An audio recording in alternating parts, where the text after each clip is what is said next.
he didn't let us down. He was able to find the lead, and we saw the real it's back in the day tonight.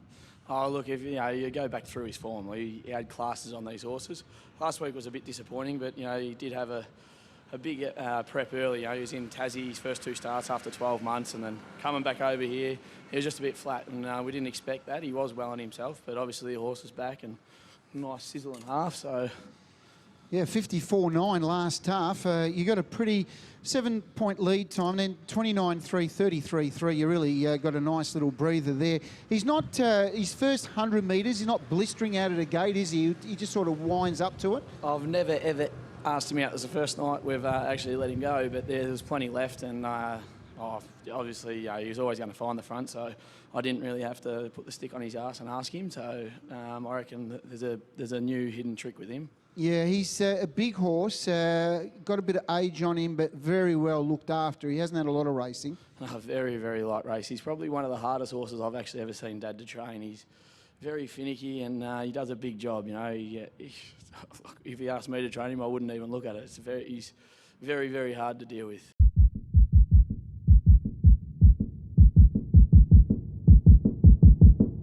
Well done, Jody. A little bit of fortune always needed in racing. In your case, you got into a good spot, but certainly with the galloper of vouchers allowed you to push forward to find the lead, and she's done enough to get the job done.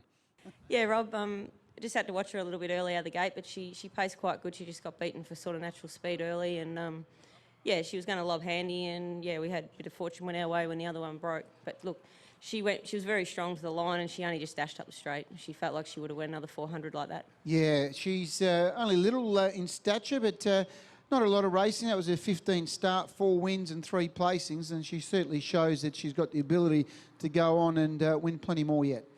Yeah, look, she just did what she had to tonight. She just really dropped the bit in front and relaxed, went really slow down the back and just dashed from the top of the lane. But I think, she gives you the feel that she's quite strong. So I think she's just going to keep improving and go on with it.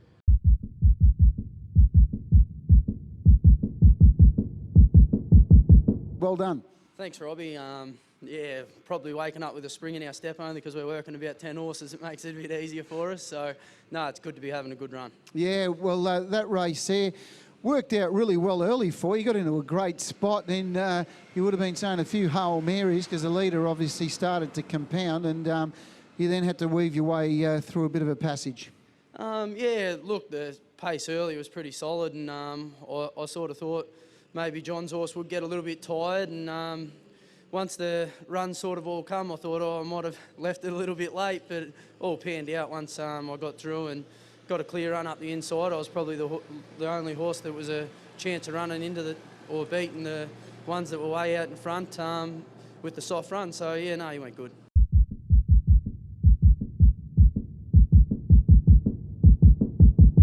Tell me about your experience, Ryan, driving a trotter over a pacer. I've been pretty fortunate to sit behind some pretty nice trotters, and that one being an exception tonight as well.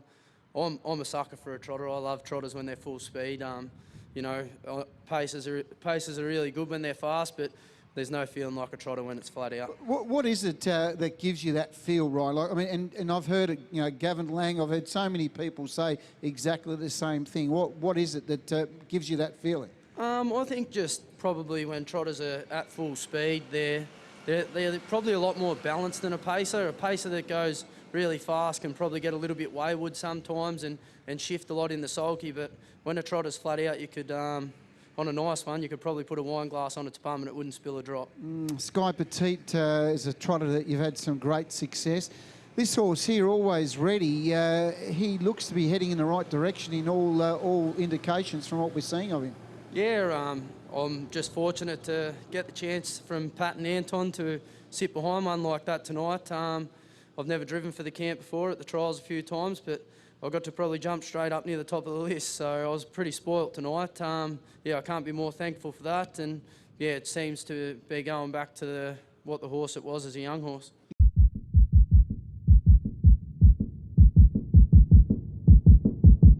Where's this horse at? Where do you see him going? And, can he go right up to the top level? Yeah, look, rewinding back the clock, probably, 12 months or something like that. when he won the Central Vic and that sort of thing. He was on his way up, and and took him up to Sydney for the lead up for the Chariots of Fire, because that's the sort of class of horse I thought he is, or thought he was, and unfortunately he sustained a pretty serious injury at that point in time, which nearly ended his career basically. So just to get him back was an achievement in itself, which we're sort of not that confident on for quite a while. Anyway, when he came back and this time in, it took him a few runs to sort of get going, and then after about 4 or 5 runs, he had a good win at Warragul and then won the Wedderburn Cup, and we sort of thought, right, we've nearly got you back to where we think you should have been, and hence why we made the trip across to South Australia. But it was an absolute disaster. He had a real gut buster, and it hurt him, to be honest. And we sort of backed him up a couple of weeks later in the Terrain Cup, which was, in hindsight, was probably the wrong thing to do. And so the horse was just flat basically. So he's had a break since then and working back up now, and he's had a couple of runs back, which are okay. He's probably not at the peak of his power just yet. He'll improve off that run again tonight. Even though he's ran decent last closing sectionals, I still don't think he's 100% wound up just yet. So he's very much a confidence horse too. So a win like that will do him good.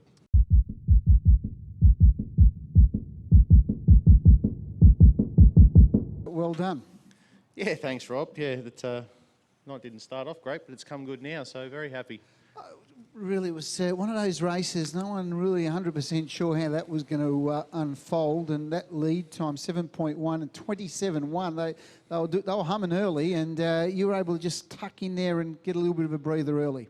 Yeah, that's right. As we just touched on in the interview before, we weren't exactly sure where we'd head up. I thought I'd be running the gate a bit harder than that, but they all sort of come out as one, and as you say, it was a good charge for the first 400 metres. They were certainly running, so I was pretty fortunate enough. I saw a gap to the inside and took that.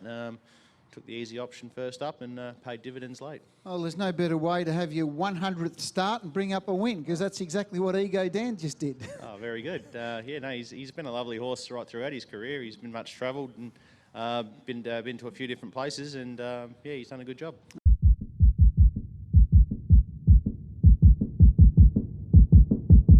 Pretty strong, impressive win there.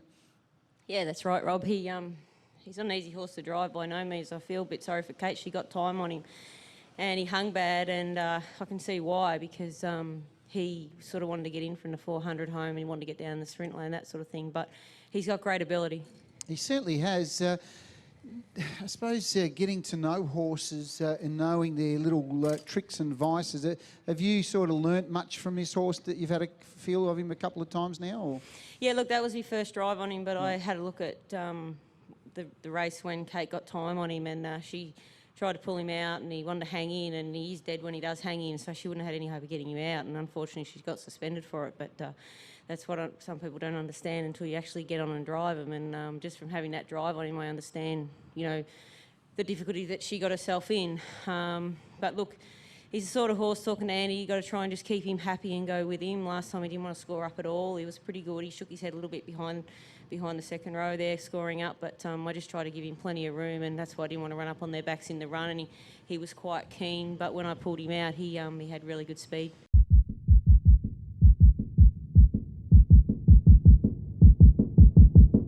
Tonight came out of the gate well. The favourite just had too much early speed. He seemed to get a little bit keen at one part of the race, and I sort of came past you a lap from home. I could see Greg was sort of tugging on one rein, just trying to get the horse to relax, but you were just travelling beautifully. Your horse just went to sleep and was just enjoying the tempo. Yeah, well, that was the thing that made him go, why he went so much better. The other night he raced here a couple of weeks back in a really good 3-year-old race, and he ran fourth, really good race, but he pulled really hard all the way in behind him.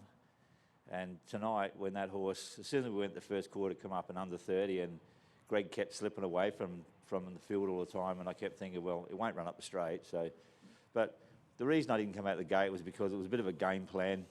I thought if I don't bustle him early, I've got barrier 1, I'm going to be behind the leader. Worst case scenario, I'll run second. But with a good trip there, I was confident he could win.